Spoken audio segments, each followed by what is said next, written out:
Hello, नमस्कार। इसके पहले हमने राष्ट्रीय खबर, अंतर्राष्ट्रीय खबर को पूरा डिटेल में कवर किया हुआ है। इस वीडियो में हम लोग नवीनतम सामान्य ज्ञान को देखेंगे, जिसमें हम सूचकांक, दिवस, पुरस्कार, सम्मान और जितने भी महत्वपूर्ण जो दिवस होते हैं, सप्ताह होते हैं आदि को कवर करते हुए निकलेंगे। ठीक है, तो आइए शुरू करते हैं। फर्स्ट में है कि यूपीआई का फुल फॉर्म क्या होता है। शब्द संक्षेप है, यानी एब्रिविएशन है। यूपीआई का मतलब होता है यूनिफाइड पेमेंट इंटरफेस। कभी कभी करेंट में ही ये पूछ दिया जाता है, शॉर्ट फॉर्म पूछ दिया जाता है, तो इस बात को ध्यान रखिएगा। यूपीआई का फुल फॉर्म क्या होता है, तो यूनिफाइड पेमेंट इंटरफेस होता है। ठीक है, यूनिफाइड पेमेंट इंटरफेस होता है।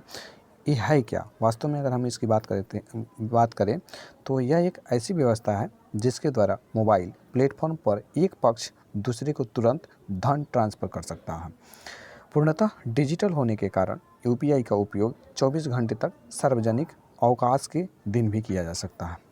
यानी इसमें ये टेंशन नहीं है कि बैंक बंद है या फिर संडे है या फिर रात है, आप जब चाहें तब आप पेमेंट कर सकते हैं। 24 घंटा यह सुविधा उपलब्ध रहती है।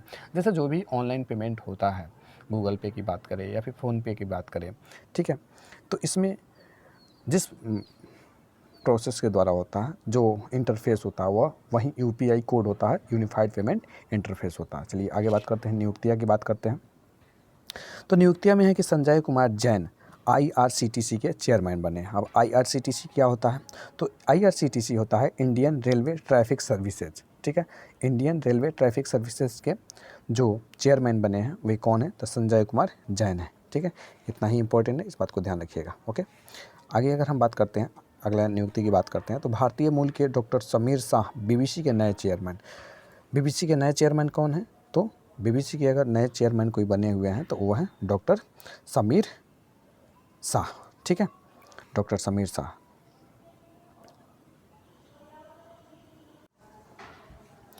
उसके बाद अगर हम बात करें बीबीसी के चेयरमैन कौन हो गए, तो डॉक्टर समीर शाह हैं, ये भारतीय मूल के हैं। लेफ्टिनेंट जनरल उपेंद्र द्विवेदी भारतीय थल सेना के उप प्रमुख बने हैं। भारतीय थल सेना के उप प्रमुख कौन बने हैं, भारतीय सेना के उप प्रमुख कौन बने हैं, तो लेफ्टिनेंट जनरल जो उपेंद्र द्विवेदी है, लेफ्टिनेंट जनरल जो उपेंद्र द्विवेदी है क्या बने हैं, भारतीय सेना के उप प्रमुख बने हैं। ठीक है, अगर हम आगे की बात करते हैं तो अगला अगर नियुक्ति की बात करते हैं तो कर्नाटक उच्च न्यायालय में मुख्य न्यायाधीश के रूप में नियुक्ति के 21 दिन बाद ही न्यायमूर्ति पीएस दिनेश कुमार की सेवानिवृत्ति, यानी मात्र 21 दिन तक ही ये क्या किए हैं, कर्नाटक के मुख्य न्यायाधीश के पद पर रहे हैं। मात्र 21 दिन तक ही ये कर्नाटक के मुख्य न्यायाधीश के पद पर रहे हैं। तो अब देखेंगे कि क्या ये सबसे कम दिन के ही मुख्य न्यायाधीश हैं या फिर इसके पहले भी कोई है। तो अगर इसके पहले की बात करते हैं तो भारत के किसी उच्च न्यायालय में सबसे कम कार्यकाल न्यायमूर्ति संजय यादव का रहा है। संजय यादव जो कि जून 2021 में केवल 15 दिन तक इलाहाबाद उच्च न्यायालय के मुख्य न्यायाधीश रहे। इलाहाबाद उच्च न्यायालय के क्या रहे, मुख्य न्यायाधीश रहे। और इनका क्या नाम है, कर्नाटक में जो 21 दिन तक रहे हैं, वे हैं पीएस दिनेश कुमार। और सबसे कम दिन वाले न्यायाधीश की बात करते हैं तो वे कौन है, तो वे हैं संजय यादव। ठीक है, अब अगला नियुक्ति की बात करते हैं तो न्यायमूर्ति अरुण भंसाली उत्तर प्रदेश के उच्च न्यायालय के मुख्य न्यायाधीश के रूप में चयनित हुई है। न्यायमूर्ति अरुण भंसाली उत्तर प्रदेश के उच्च न्यायालय में नए मुख्य न्यायाधीश के पद पर इन्होंने अपना पद बनाया हुआ है। उसके बाद अगर हम बात करते हैं अगले नियुक्ति की, तो न्यायमूर्ति मनीन्द्र मोहन श्रीवास्तव राजस्थान के उच्च न्यायालय में, मनीन्द्र मोहन श्रीवास्तव जो है राजस्थान के उच्च न्यायालय में नए मुख्य न्यायाधीश के पद संभाले। उसके बाद अगर हम बात करते हैं उड़ीसा की बात करें तो उड़ीसा में न्यायमूर्ति चक्रधारी शरण सिंह उच्च न्यायालय में नए मुख्याधीश बने हैं। अगर हम बात करते हैं मेघालय की, तो मेघालय में न्यायमूर्ति एस बैजनाथ मेघालय के उच्च न्यायालय के नए मुख्य न्यायाधीश बने हैं। ठीक है, अगर हम बात आगे करते हैं तो न्यायमूर्ति विजय बिश्नोई गुवाहाटी उच्च न्यायालय के नए मुख्य न्यायाधीश बने हैं। बहुत इंपॉर्टेंट है, ध्यान रखिएगा। जो विजय बिश्नोई हैं गुवाहाटी के उच्च न्यायालय के मुख्य न्यायाधीश बने हैं। ठीक है, गुवाहाटी के उच्च न्यायालय के क्या बने हैं, न्यायाधीश बने हैं। ठीक है, उसके बाद आगे बढ़ते हैं। न्यायमूर्ति रितु बहरी को उत्तराखंड उच्च न्यायालय में पहली महिला मुख्य न्यायाधीश बनाया गया। पहली महिला मुख्य न्यायाधीश है। ठीक है, इस बात को ध्यान रखिएगा, बहुत इंपॉर्टेंट हो जाता है एग्जाम के पॉइंट ऑफ व्यू से कि उत्तराखंड की पहली महिला मुख्य न्यायाधीश कौन है, तो न्यायमूर्ति रितु बहरी है। न्यायमूर्ति रितु बहरी है। ठीक है, उसके बाद हम आगे बढ़ते हैं। अब हम बात कर लेते हैं कुछ पुरस्कार है, इम्पोर्टेंट पुरस्कार है। अगर हम इम्पोर्टेंट पुरस्कार की बात करते हैं तो जगतगुरु स्वामी रामभद्राचार्य व गीतकार गुलजार को संयुक्त रूप से 2023 का ज्ञानपीठ पुरस्कार मिला हुआ है। कौन है, तो जगतगुरु स्वामी रामभद्राचार्य व गीतकार हैं गुलजार को संयुक्त रूप से 2023 का ज्ञानपीठ पुरस्कार मिला हुआ है। तो आइए थोड़ा इसको ध्यान से देखते हैं, डिटेल में देखते हैं, क्योंकि एग्जाम में अंदर से भी पूछ सकता है यहाँ से। ठीक है, सीधा सीधा पूछे तब तो आ ही जाएगा कि जगतगुरु स्वामी रामभद्राचार्य हैं और गीतकार गुलजार हैं। ठीक है, साहित्य के क्षेत्र में देश का सर्वोच्च ज्ञानपीठ पुरस्कार वर्ष 2023 के लिए संस्कृत भाषा एवं वेद पुराण के प्रकांड विद्वान जगतगुरु रामभद्राचार्य व गीतकार गुलजार, जिनका पूरा नाम है संपूर्ण सिंह कालरा। ठीक है, जिनका पूरा नाम है क्या चीज़, संपूर्ण सिंह कालरा है, जिनका पूरा नाम संपूर्ण सिंह कालरा है, को संयुक्त रूप से दिया जाएगा। भारतीय ज्ञानपीठ द्वारा इस आशय की घोषणा 17 फरवरी 2024 को की गई। रामानंद संप्रदाय के वर्तमान में 4 जगत गुरुओं में से एक स्वामी रामभद्राचार्य को संस्कृत के लिए, ठीक है, रामभद्राचार्य को संस्कृत के लिए व गीतकार गुलजार को उर्दू भाषा के लिए, ठीक है, गीतकार गुलजार को उर्दू भाषा के लिए और रामभद्राचार्य को संस्कृत के लिए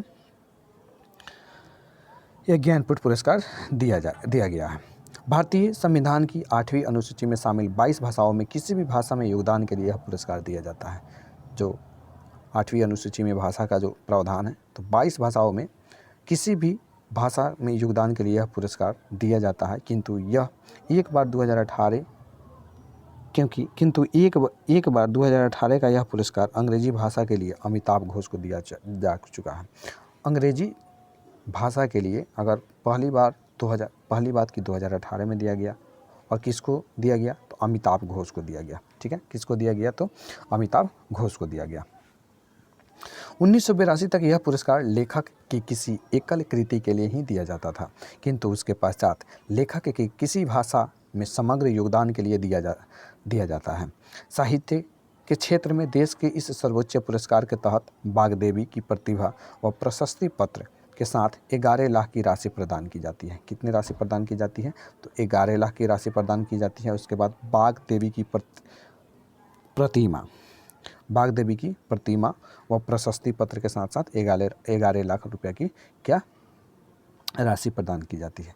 ठीक है, वर्ष 2023 में ज्ञानपीठ पुरस्कार से सम्मानित रामभद्राचार्य दृष्टिहीन होते हुए भी प्रख्यात विद्वान, शिक्षाविद एवं दार्शनिक है तथा 100 से अधिक पुस्तकों व ग्रंथों की रचना उन्होंने की है, जिनमें चार महाकाव्य रामचरितमानस पर हिंदी टीका आदि शामिल हैं।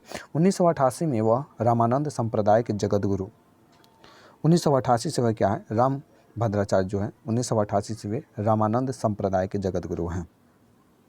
ठीक है, वर्ष 2023 के भारतीय ज्ञानपीठ पुरस्कार से सम्मानित होने वाले दूसरे साहित्यकार संपूर्ण सिंह कालरा गुलजार के नाम से प्रसिद्ध है।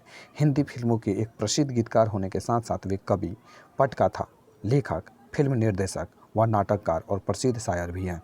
उनकी रचनाएं मुख्य रूप से हिंदी, उर्दू और पंजाबी में हैं। बेहतरीन शायरों में से एक माने गुलजार को इससे पूर्व 2002 में उर्दू के लिए साहित्य अकादमी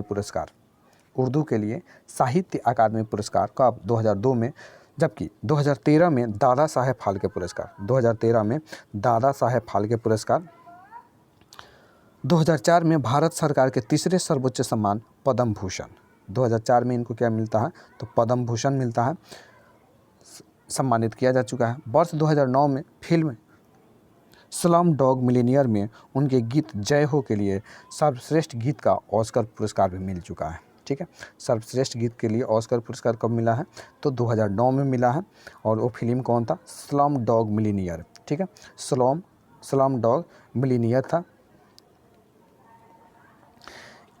और गीत कौन था, जय हो। उनके लिए उनको यह 2009 में ऑस्कर पुरस्कार भी मिल चुका है। अगर रिलेट करेंट को डीप में ले जाना चाहे तो यहाँ से यह प्रश्न बना सकता है कि हाल ही में ज्ञानपीठ पुरस्कार से सम्मानित गुलजार को ऑस्कर पुरस्कार किस गीत के लिए प्रदान किया गया था। तो जय हो। अगर फिल्म पूछे तो ये आपका स्लम डॉग मिलियनेयर हो जाएगा, अगर वर्ष पूछे तो 2009 हो जाएगा। ठीक है, इस बात को रखिएगा ध्यान। और उनको पद्म भूषण कब मिलता है, तो पद्म भूषण मिलता है 2004 में, इसको भी ध्यान रखिएगा। ठीक है, चलिए ज्ञानपीठ पुरस्कार से सम्मानित साहित्यकार की सूची दिया हुआ है। जैसे सबसे पहले किसको मिला है, तो जी शंकर कुरुप मलयालम भाषा के लिए मिला है। ठीक है, 1965 में से ही मिला है। ऐसे ही तमाम चीज़ दिया हुआ है जो जिसको आप चाहें तो देख सकते हैं। ठीक है, हम कुछ इधर के जो हाल ही में दिया गया है उसको रिपीट करना चाहें तो 2021 वाला नीलमणि फुकन को दिया गया है। असमिया कवि हैं नीलमणि फुकन को 2021 का ज्ञानपीठ पुरस्कार मिला हुआ है। उसके बाद 2022 की अगर हम बात करें तो दामोदर मावजो को मिला है कोंकणी के लिए। दामोदर मावजो कोंकणी भाषा के लिए मिला है। और 2023 वाला की बात करें तो ये तो पता ही है कि 2023 वाला श्री स्वामी रामभद्राचार्य संस्कृत के लिए वह गुलजार संपूर्ण सिंह कालरा को मिला है। गुलजार संपूर्ण सिंह कालरा को उर्दू के लिए मिला हुआ है। ठीक है, चलिए अगर हम बात करते हैं बाफ्टा फिल्म पुरस्कार की, बाफ्टा फिल्म पुरस्कार 2024 की, तो BAFTA British academy of film and television arts, full form अगर पूछे तो British academy of film television and arts के वर्ष 2024 के लिए पुरस्कारों बाफ्टा पुरस्कारों का वितरण लंदन के रॉयल एल्बर्ट हॉल में 18 फरवरी 2024 को किया गया। ठीक है, इसमें क्रिस्टोफर नोलन द्वारा निर्देशित फिल्म ओपेनहाइमर को इस वर्ष इन पुरस्कारों में धूम रही सर्वश्रेष्ठ फिल्म, सर्वश्रेष्ठ अभिनेता, सर्वश्रेष्ठ निर्देशक और सहित सर्वाधिक 7 पुरस्कार इन पुरस्कारों के तहत इसे मिले हैं। ठीक है, 7 पुरस्कार इनको मिले हैं। चलिए आगे बात करते हैं। इस फिल्म को सर्वाधिक 13 श्रेणियों में पुरस्कार हेतु नामांकित किया गया है। सर्वाधिक 7 पुरस्कार मिला है और 13 श्रेणियों में इसको क्या किया गया है, नामांकित किया गया है। दूसरे स्थान पर 5 पुरस्कार योर्गोस लैंथिमोस द्वारा निर्देशित फिल्म, ठीक है, पुअर थिंग्स को प्राप्त हुए हैं। 7 किसको मिला है, तो ओपेनहाइमर को, क्रिस्टोफर नोलन द्वारा निर्देशित है। और 5 पुरस्कार फिल्म पुअर, और ये किसके द्वारा निर्देशित है, यानी लैंथिमोस के द्वारा निर्देशित है। इसको ध्यान रखिएगा, लैंथिमोस द्वारा निर्देशित फिल्म पुअर थिंग्स को प्राप्त है। ठीक है, तो आइए मुख्य रूप से इसमें जो बातें हैं उसको देख लेते हैं। यहाँ पे है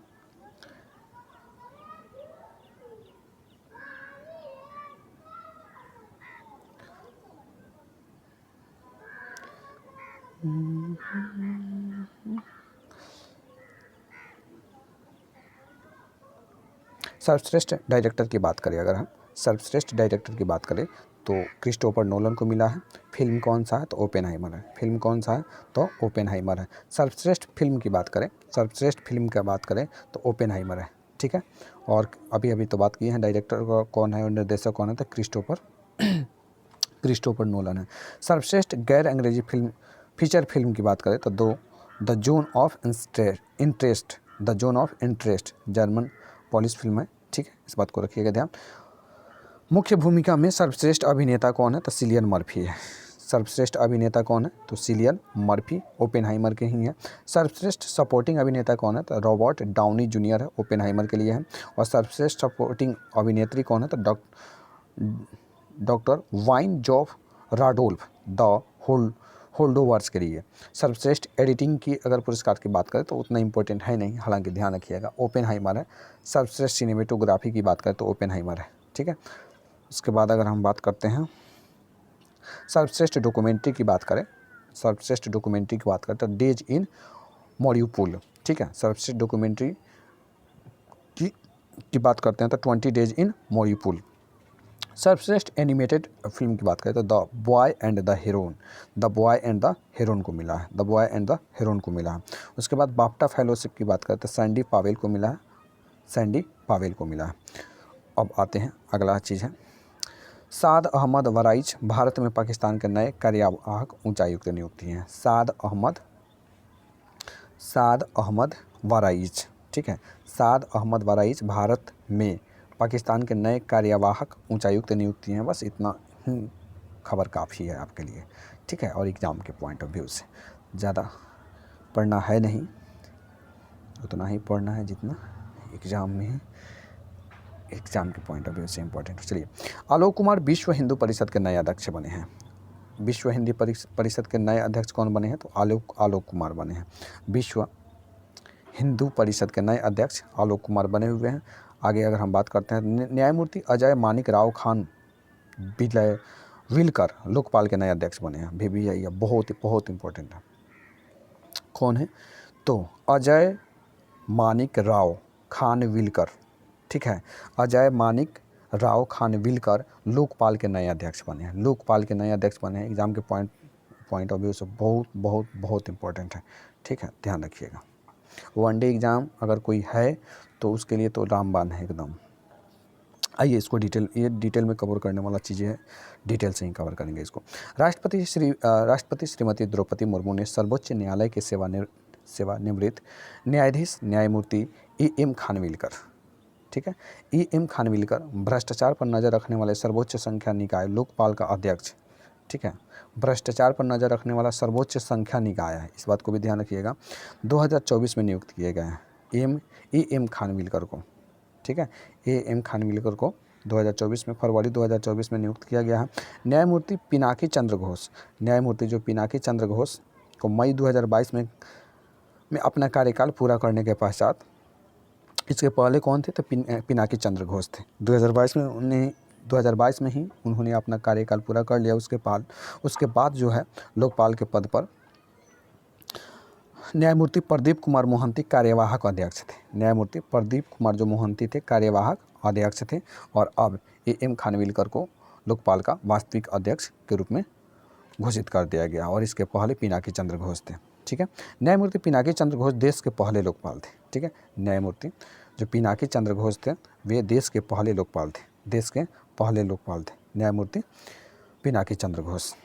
राष्ट्रपति भवन में 27 फरवरी 2024 को जारी विज्ञप्ति में न्यायमूर्ति खानविलकर की लोकपाल अध्यक्ष के रूप में नियुक्ति के साथ ही उच्च न्यायालय एवं पूर्व न्यायाधीशों न्यायमूर्ति लिंगप्पा नारायण स्वामी, संजय यादव और ऋतु राज अवस्थी को लोकपाल के न्यायिक सदस्य के रूप में नियुक्त किया गया है। देखिए, लिंगप्पा नारायण स्वामी, संजय यादव और ऋतु राज अवस्थी को लोकपाल के न्यायिक सदस्य के रूप में भी नियुक्त किया गया है। वहीं सुशील चंद्र, पंकज कुमार, अजय तिर्की को गैर न्यायिक लोकपाल के रूप में नियुक्त किया गया है।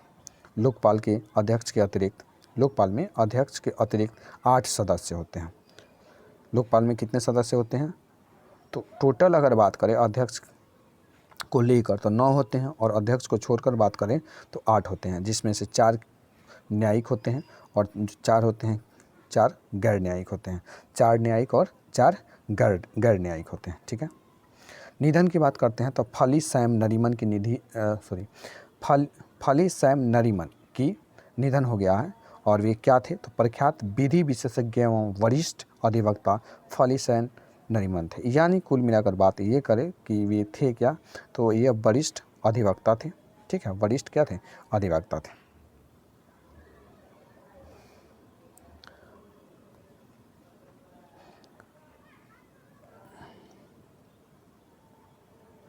हेज गिंगोब की भी निधन हो गया है। ये क्या थे? तो नामीबिया के राष्ट्रपति थे, ठीक है, राष्ट्रपति थे। कहाँ के? तो नामीबिया के राष्ट्रपति थे। सेबेस्टियन पिनेरा की बात करें तो चिली के पूर्व राष्ट्रपति थे। सेबेस्टियन पिनेरा चिली के पूर्व राष्ट्रपति थे, ठीक है, इतना ही जानना है। और एलेक्सी नौलानी की बात करें, ठीक है, एग्जाम के पॉइंट ऑफ व्यू से बहुत इंपॉर्टेंट है। एलेक्सी नौलानी की अगर बात करते हैं, तो एलेक्सी नौलानी, ठीक है, एलेक्सी नौलानी रूसी राष्ट्रपति व्लादिमीर पुतिन के कट्टर विरोधी नेता एलेक्सी नौलानी का रूस के आर्कटिक क्षेत्र में एक जेल में 16 फरवरी 2024 को रहस्यमय परिस्थितियों में निधन हो गया, ठीक है। ये अभी रूस के रूस के राष्ट्रपति जो व्लादिमीर पुतिन हैं, रूस के राष्ट्रपति जो व्लादिमीर पुतिन हैं, उसके क्या थे, कट्टर विरोधी नेता थे। ठीक है, कट्टर विरोधी नेता थे और उनका निधन हो गया है। तो ये एग्जाम के पॉइंट ऑफ व्यू से हो सकता है कि इम्पोर्टेंट हो और यहाँ से प्रश्न पूछा जाए। ठीक है,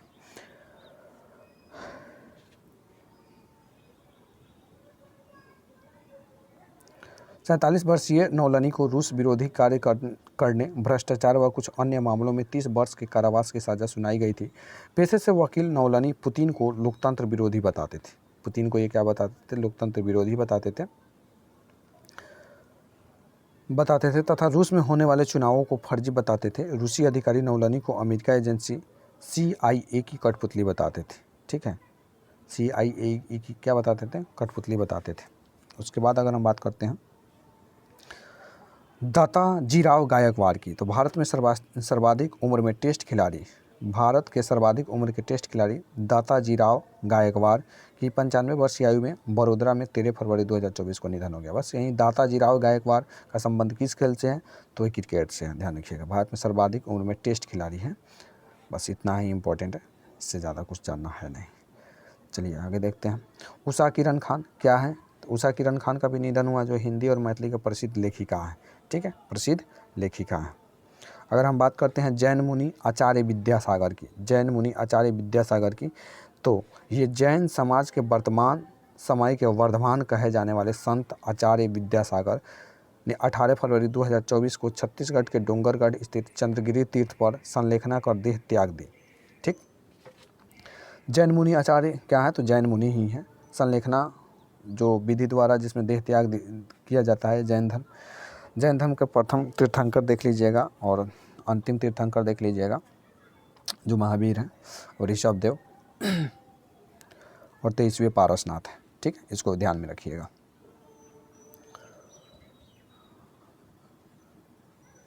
अगर हम बात करते हैं और किनका निधन हुआ है, तो अमीन सयानी जी हैं, अमीन सयानी का निधन हुआ है। ये हैं कौन, तो ये रेडियो कार्यक्रम के प्रस्तुतकर्ता के रूप में ज़बरदस्त ख्याति प्राप्त अमीन सयानी की 91 वर्ष की आयु में इनकी निधन हो गया है। और ये किसके लिए ज़्यादा ख्याति है, तो अपनी आवाज़ में जादू के लिए जाने जाते हैं। बिनाका गीतमाला कार्यक्रम के विशेष ख्याति उन्होंने प्राप्त की थी।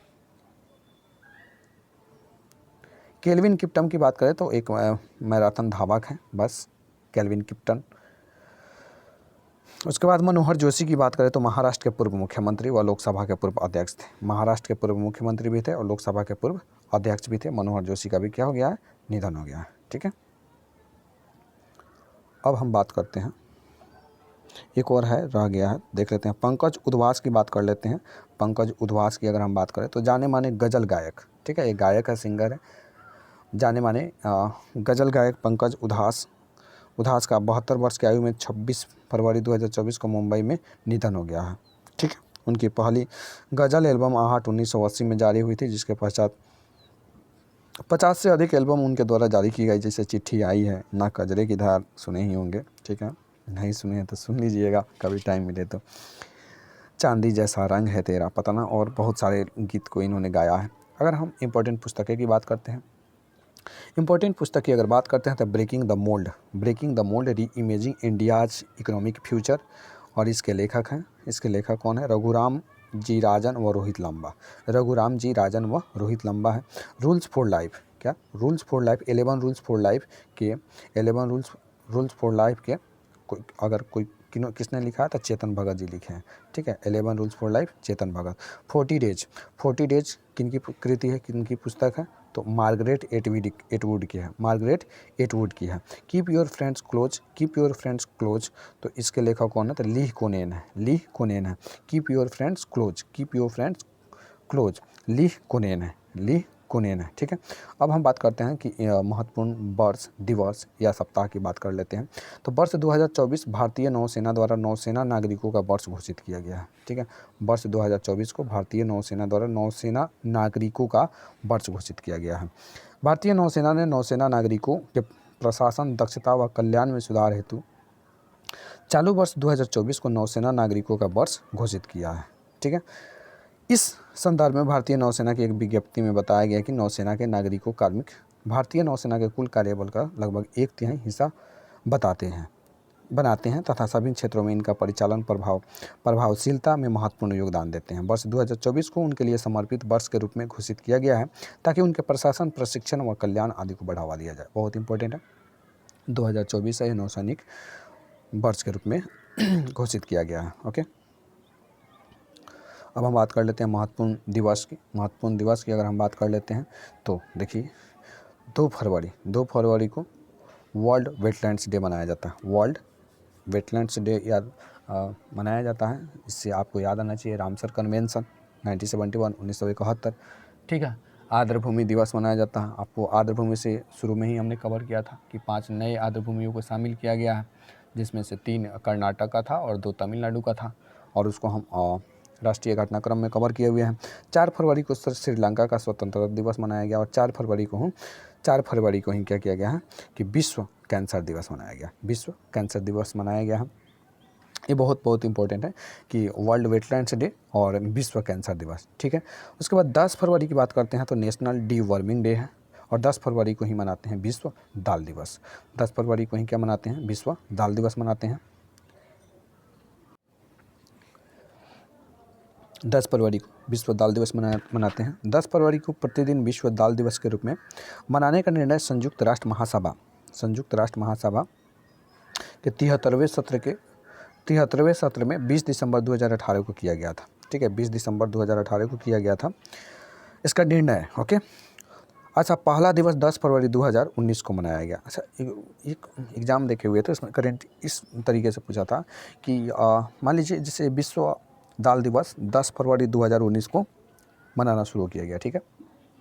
अगर एग्ज़ाम आपका 2024 में होता है और पूछ दिया जाए कि बताइए 2024 में विश्व दाल दिवस का कौन सा क्रम था, एक क्रम करके पूछा हुआ था, कोई एग्ज़ाम याद तो नहीं आ रहा है लेकिन हम क्वेश्चन देखे हुए थे, उसमें ये पूछा हुआ था। तो इस बात को ध्यान में रखिएगा कि अगर 19 में मनाया गया तो एक तो 19 हो गया, 1, 20, 2, 21, 3, 22, 4 और 23, 5 और जो 24 होगा यानी छठा, ठीक है।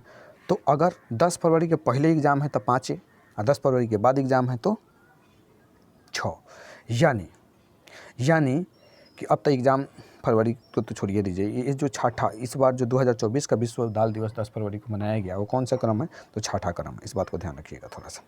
11 फरवरी की अगर हम बात करते हैं तो 11 फरवरी को मनाते हैं विज्ञान के क्षेत्र में महिलाओं और बालिकाओं का अंतर्राष्ट्रीय दिवस। बहुत इंपॉर्टेंट है, विज्ञान के क्षेत्र में महिलाओं व बालिकाओं का क्या है, अंतर्राष्ट्रीय दिवस है। International day of women and girls in science प्रतिवर्ष 11 फरवरी को इस रूप में मनाने का प्रस्ताव संयुक्त राष्ट्र महासभा 22 दिसंबर 2015 को पारित किया गया। कब पारित किया गया, तो 22 दिसंबर 2015 को पारित किया गया।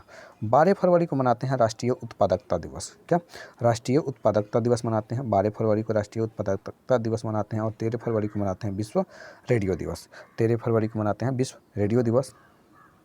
और एक माध्यम के रूप में रेडियो की महत्ता को स्वीकार करते हुए 13 फरवरी को रेडियो दिवस के रूप में मनाने का निर्णय यूनेस्को का 36वें सत्र में 3 नवंबर 2011 को किया गया था, ठीक है। 3 नवंबर 2011 को यह रेडियो दिवस मनाने की बात की गई थी। 14 फरवरी को मनाते हैं वैलेंटाइन दिवस, जो कि आपको एग्जाम के पॉइंट ऑफ व्यू से बहुत ही बेकार है, नहीं पूछेगा, कहीं नहीं पूछेगा। 20 फरवरी को मनाते हैं संयुक्त राष्ट्र सामाजिक न्याय दिवस। हाँ, इस टाइप के क्वेश्चन पूछ दिए जाते हैं, थोड़ा सा ध्यान रखिएगा इसको। संयुक्त राष्ट्र सामाजिक न्याय दिवस, ठीक है। संयुक्त राष्ट्र सामाजिक न्याय दिवस कब मनाया जाता है, तो मनाया जाता है 20 फरवरी को मनाया जाता है।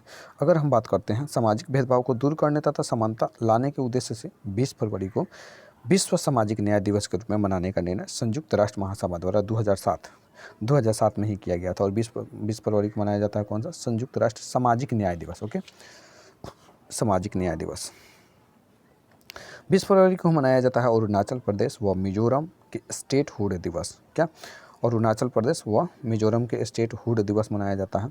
और अगर बात करते हैं मिजोरम, जो कि पहले असम का एक जिला था, मिजोरम जो पहले असम का एक जिला था, को 1972 में केंद्र शासित क्षेत्र बनाया गया और उसके बाद 20 फरवरी 1927 को इसे पूर्ण राज्य का दर्जा दे दिया गया, ठीक है। ऐसे भी प्रश्न पूछ सकता है कि बताइए मिजोरम को किस वर्ष पूर्ण राज्य का दर्जा प्राप्त हुआ था, 1987 में।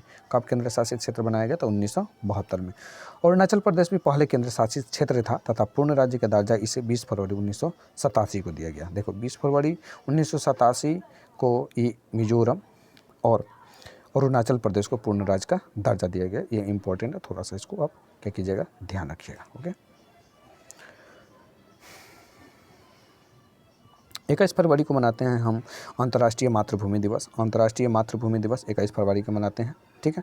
बांग्लादेश के भाषा आंदोलन दिवस 21 फरवरी को अंतर्राष्ट्रीय मातृभाषा दिवस के रूप में स्वीकृति यूनेस्को द्वारा 17 नवंबर 1999 को प्रदान की। 24 फरवरी को केंद्रीय उत्पादकता शुल्क दिवस मनाते हैं।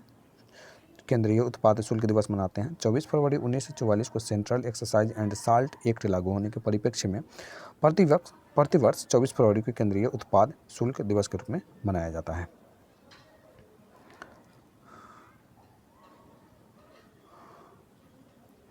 लास्ट है और सबसे इम्पोर्टेंट, मोस्ट इम्पोर्टेंट, 28 फरवरी, ठीक है, 28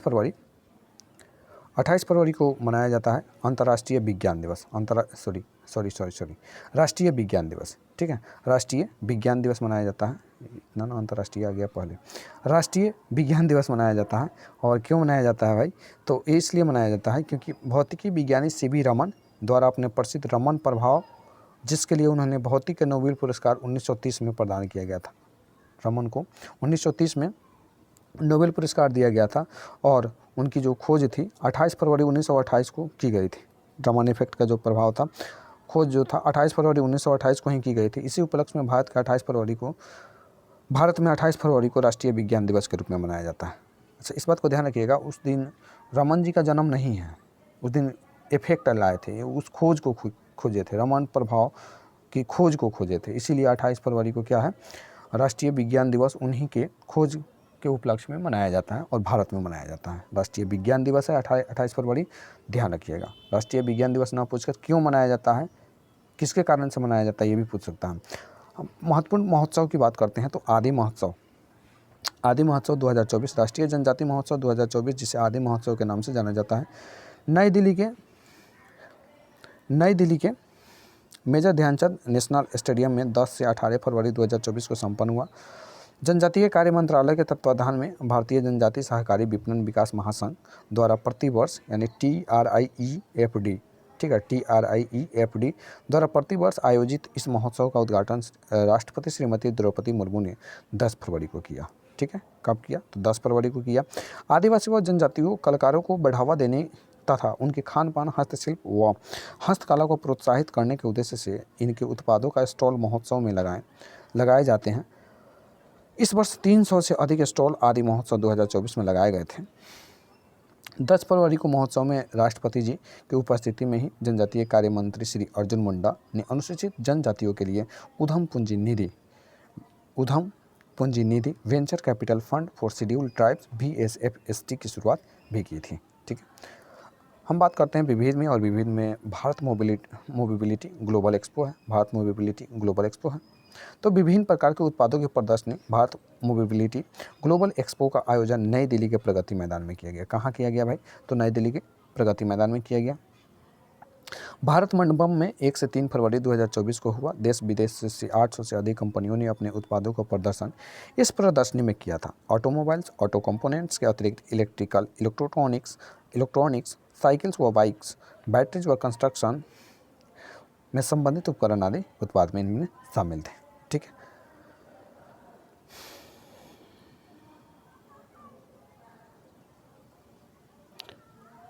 आध्यात्मिक गुरु श्री श्रील प्रभुपाद की 150वीं जयंती पर स्मारक सिक्का व डाक टिकट जारी हुआ है। बस इतना ही ज़रूरी है। ठीक है, ध्यान रखिएगा। उसके बाद आगे हम बात करते हैं, आगे बात करते हैं तो भारत टेक्स 2024 इंपॉर्टेंट है। भारत टेक्स 2024 भारत टेक्सटाइल उद्योग की अब तक की सबसे बड़ा वैश्विक कपड़ा कार्यक्रम नई दिल्ली में 26 से 29 फरवरी 2024 को संपन्न हुआ था। नई दिल्ली में संपन्न हुआ था, कब से कब, 26 से 29, इतना ही इंपॉर्टेंट है। सूरजकुंड अंतर्राष्ट्रीय हस्तशिल्प मेला 2024 सांस्कृतिक विविधता, हस्तशिल्प एवं कला का प्रसिद्ध 37वां सूरजकुंड अंतर्राष्ट्रीय हस्तशिल्प मेला हरियाणा में फरीदाबाद में 2 से 18 फरवरी 2024 को संपन्न हुआ। हरियाणा के राज्यपाल श्री बंडारू दत्तात्रेय व मुख्यमंत्री श्री मनोहर लाल खट्टर दीप प्रज्वलित के साथ इसकी शुरुआत किया गया था। बढ़िया से चलिए, नई दिल्ली विश्व पुस्तक मेला का आयोजन कहाँ हुआ है? तो नई दिल्ली में हुआ है, इसमें कुछ है नहीं। आगे बात करते हैं। तो 5 वर्ष के अंतराल के पश्चात भारतीय वायुसेना का युद्धाभ्यास वायु शक्ति, वायु शक्ति 5 वर्ष के बाद हुआ है। क्यों भाई, देखते हैं। भारतीय वायुसेना ने अपनी आक्रामक एवं मारक क्षमता का विशाल प्रदर्शन, ठीक है, विशाल प्रदर्शन राजस्थान में जैसलमेर 17 फरवरी 2024 को अपने युद्धाभ्यास वायु शक्ति 24 के तहत किया। इस वर्ष इस अभ्यास का थीम आकाश से बिजली का प्रहार। इसका थीम क्या है? तो थीम है आकाश से बिजली का प्रहार, lighting strike from the sky था। वायुसेना के Rafale SU-30 MKI MiG-29 Miraj 2000 तेजस व हॉक सहित 120 से अधिक विमानों ने दिन के साथ साथ रात में भी सटीक निशाने लगाकर अपनी आक्रामक शक्ति का प्रदर्शन इस युद्धाभ्यास के तहत किया।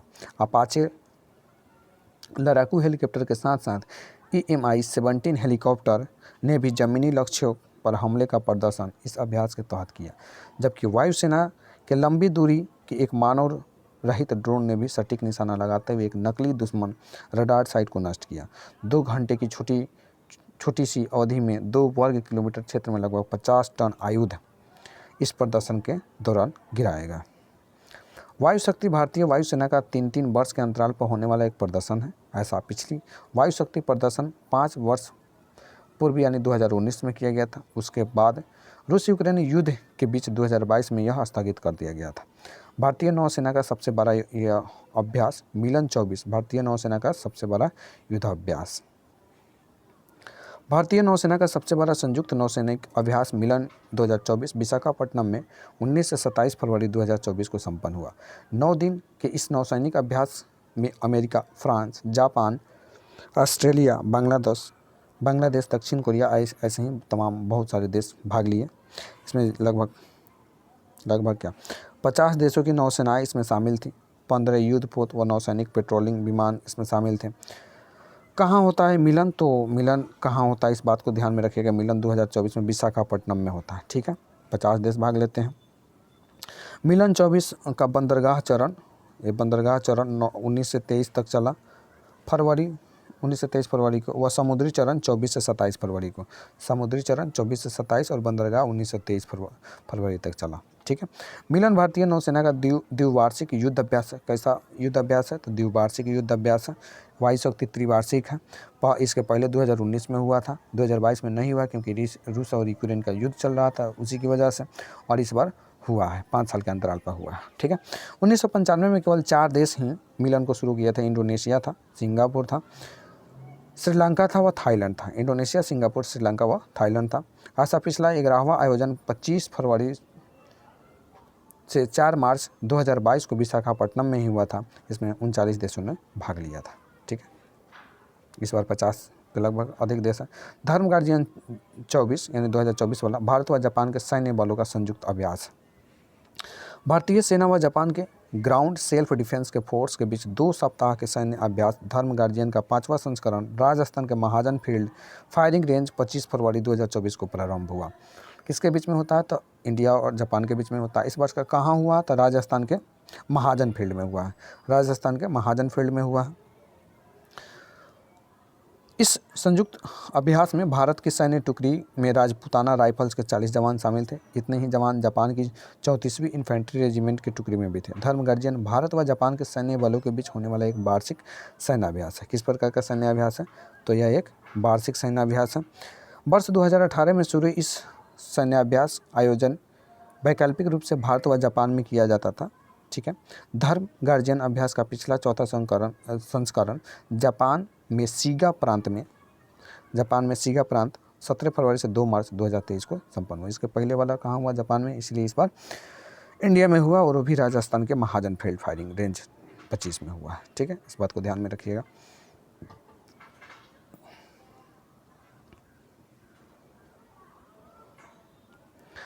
उसके बाद है कर्पूरी ठाकुर व लालकृष्ण आडवाणी के पश्चात अब 2 पूर्व प्रधानमंत्रियों चौधरी चरण सिंह व पी.वी. नरसिम्हा राव तथा हरित क्रांति के जनक डॉक्टर M.S. स्वामीनाथन को भी भारत रत्न से सम्मानित करने की घोषणा की गई है, ठीक है।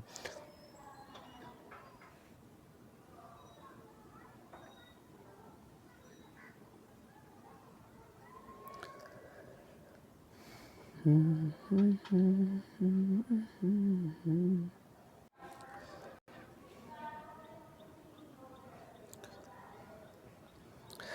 के पूर्व मुख्यमंत्री श्री कर्पूरी ठाकुर व देश के पूर्व उप मुख्यमंत्री व भाजपा के वरिष्ठ नेता श्री लाल कृष्ण आडवाणी को भारत रत्न से सम्मानित करने की घोषणा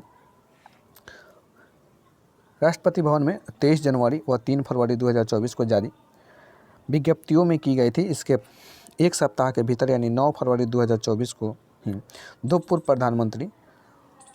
प्रधानमंत्री चौधरी चरण सिंह, वीपी सिंह नरसिंह राव व देश में हरित क्रांति के जनक कृषि वैज्ञानिक डॉक्टर एम.एस. स्वामीनाथन को देश के सर्वोच्च नागरिक अलंकरण भारत रत्न से सम्मानित करने की घोषणा की गई है। इन तीनों को देश का सर्वोच्च सम्मान मरणोपरांत प्रदान करने की घोषणा की गई है। इन्हें शामिल करते हुए देश में भारत रत्न से सम्मानित कुल संख्या अब 55 हो गई है। ठीक है, अब टोटल लोगों की संख्या कितनी हो गई है? तो 53 हो गई है। टोटल लोगों की संख्या 53 हो गई है। आइए तो जानते हैं चौधरी चरण सिंह के कुछ बारे में। ठीक है, चौधरी चरण सिंह को मिला है तो ऐसे तो पूछेगा नहीं कि बताओ भाई चौधरी चरण सिंह को मिला है कि नहीं मिला है, ये बहुत कम चांस बनता है। अंदर से क्वेश्चन पूछेगा, ज़्यादा संभावना है। उत्तर प्रदेश के मेरठ जिले के नूरपुर गांव में एक किसान परिवार में 23 दिसंबर 1902 को जन्मे चौधरी चरण सिंह आगरा विश्वविद्यालय में स्नातकोत्तर एवं कानून की शिक्षा प्राप्त कर वकालत व्यवसाय में लग गए तथा स्वतंत्रता संग्राम में भी सक्रिय रहे। जन्म कहाँ होता है? तो जन्म होता है नूरपुर गांव में होता है। ठीक है, और 23 दिसंबर को होता है, इन्हीं के जन्मदिन पर किसान दिवस मनाया जाता है, ध्यान रखिएगा। चौधरी चरण सिंह ने पहली बार 1973 में, ठीक है इंपॉर्टेंट है, चौधरी चरण सिंह ने पहली बार 1973 में विधायक संयुक्त प्रांत बने। उत्तर प्रदेश के विभिन्न मंत्रालयों की कार्यभार संभालने के पश्चात 1967 तथा 1970 के दौरान प्रदेश के मुख्यमंत्री रहे। चौधरी चरण सिंह के बाद मोरारजी देसाई का नेतृत्व वाली सरकार मोरारजी देसाई के नेतृत्व वाली सरकार ने जनवरी से जुलाई 1979 के दौरान वित्त मंत्री व उप प्रधानमंत्री रहे। ये चौधरी चरण सिंह, उनके मोरारजी देसाई के सरकार में ये वित्त मंत्री भी रहे हैं। चौधरी चरण सिंह के बाद मोरारजी देसाई के नेतृत्व वाली सरकार में जनवरी-जुलाई 1979 के दौरान वित्त मंत्री व उप प्रधानमंत्री भी रहे। जुलाई 1979 से अगस्त 1979 तक थोड़े समय तक प्रधानमंत्री वह रहे। ठीक है, चौधरी चरण सिंह थोड़े समय के लिए वो क्या किया, प्रधानमंत्री रहते हैं। इस दौरान पहले कांग्रेस में वह रहे तथा बाद में भारतीय क्रांति दल व लोक दल नाम से अपने दलों का गठन उन्होंने किया। इस बीच जनता पार्टी में भी वह रहे। किसी भी दल में रहते हुए तथा किसी भी पद पर रहते हुए किसानों के हित के लिए समर्पित रहे, इसलिए उनके जन्म दिवस 23 दिसंबर को किसान दिवस के रूप में मनाया जाता है। भले ही उन्होंने दल बदल लिया, लेकिन वो अपना उद्देश्य कभी नहीं बदले। हमेशा जहाँ भी रहे, जैसे भी रहे, जिस पार्टी में भी रहे, किसानों के लिए समर्पित रहे, उनके लिए काम करते रहे, उनके लिए नाम करते रहे।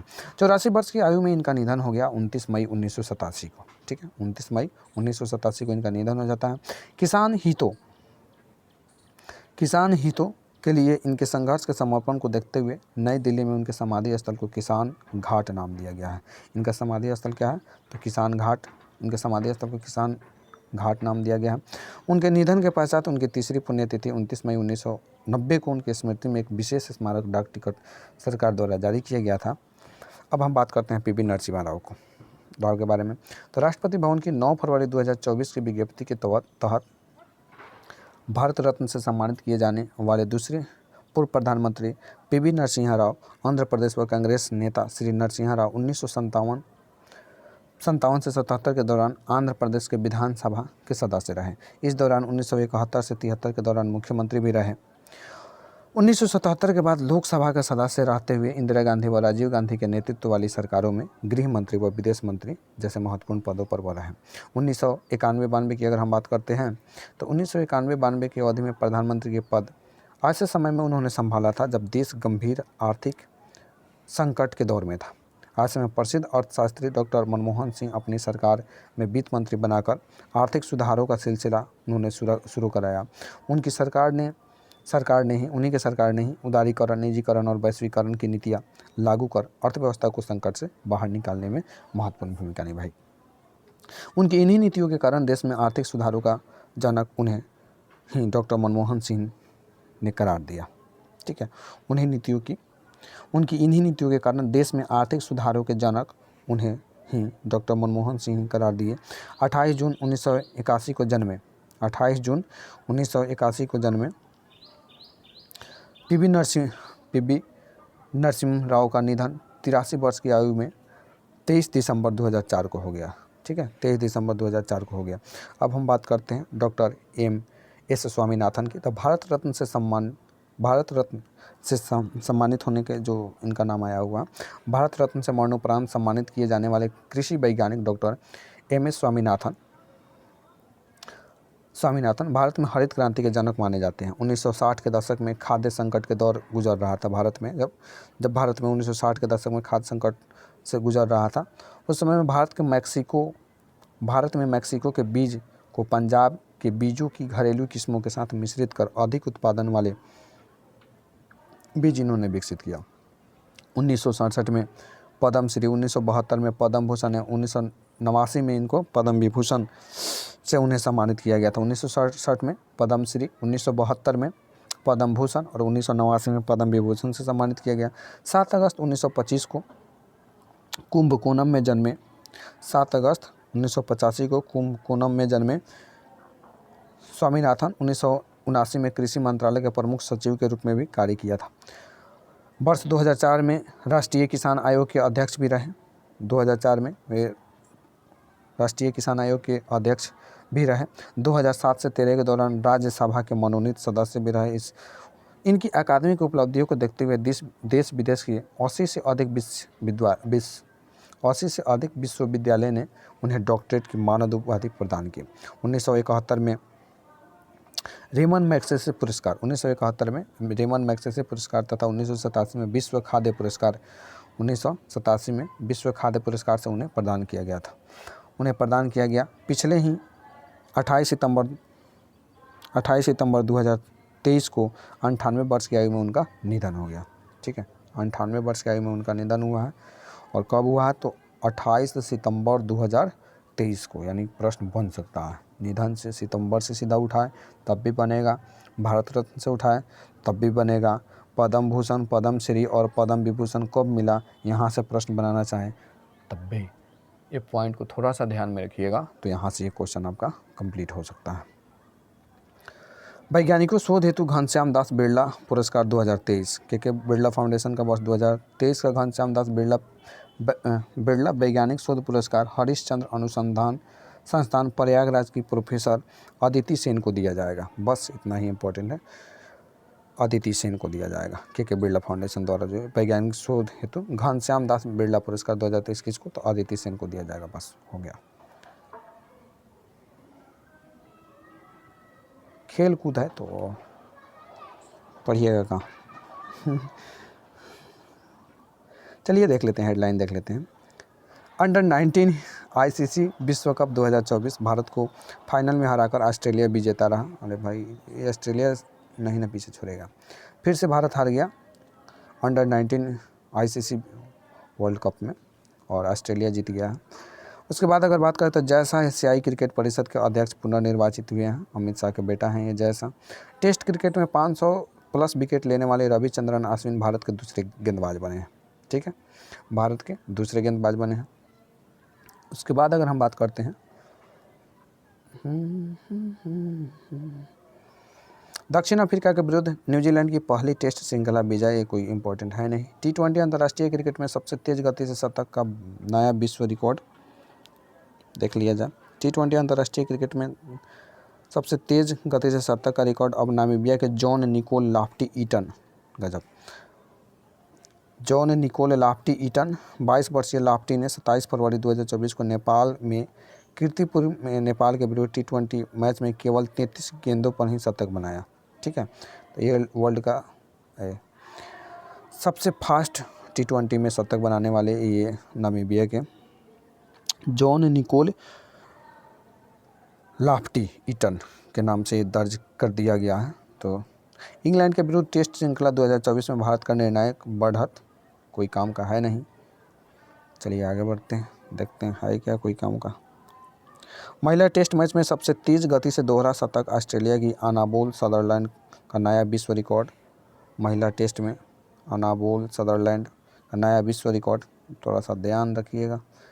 उसके बाद हम एथलेटिक्स में बढ़ते हैं, तो एक इम्पोर्टेंट नहीं है।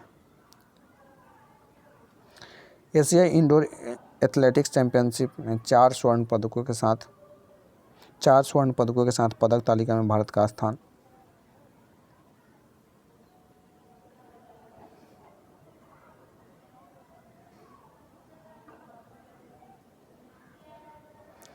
बैडमिंटन एशिया 4 टीम चैंपियनशिप में पहली बार भारत को स्वर्ण मिला, इम्पोर्टेंट है, पहली बार भारत को स्वर्ण पदक मिला है। बैडमिंटन एशिया 4 टीम में चैंपियनशिप में पहली बार भारत को क्या मिला है? स्वर्ण पदक मिला है। बैडमिंटन एशिया व बैडमिंटन एसोसिएशन ऑफ मलेशिया के तत्वाधान में मलेशिया में शाह आलम में 13 से 18 फरवरी 2024 को संपन्न 2024 की बैडमिंटन एशिया टीम चैंपियनशिप में भारत की महिला टीम ने स्वर्ण पदक जीतकर इतिहास रचा है। ठीक है, कहाँ हुआ? तो मलेशिया में हुआ। स्वर्ण पदक के लिए थाईलैंड की टीम को फाइनल में 3-2 से पीवी सिंधु के नेतृत्व वाली भारतीय टीम ने पराजित किया। किसको हराया है भाई? तो इसको भी ध्यान रखना जरूरी है, थाईलैंड की टीम को। ठीक है, नेतृत्व किसने किया? तो पीवी सिंधु नेतृत्व वाली टीम थी। फाइनल मुकाबले में थाईलैंड के विरुद्ध खिताबी विजय के लिए पीवी सिंधु पहले एकल मुकाबले में ट्रांस जाली वही नाम दिया हुआ, उतना ध्यान देने की ज़रूरत है नहीं। तीरंदाजी की बात करते हैं तो अर्जुन मुंडा भारतीय तीरंदाजी संघ के अध्यक्ष निर्वाचित हुए हैं, अर्जुन मुंडा हैं। फुटबॉल में बात करें तो फरवरी 2024 में भारत की फीफा रैंकिंग 117, 7 वर्ष में सबसे नीचे।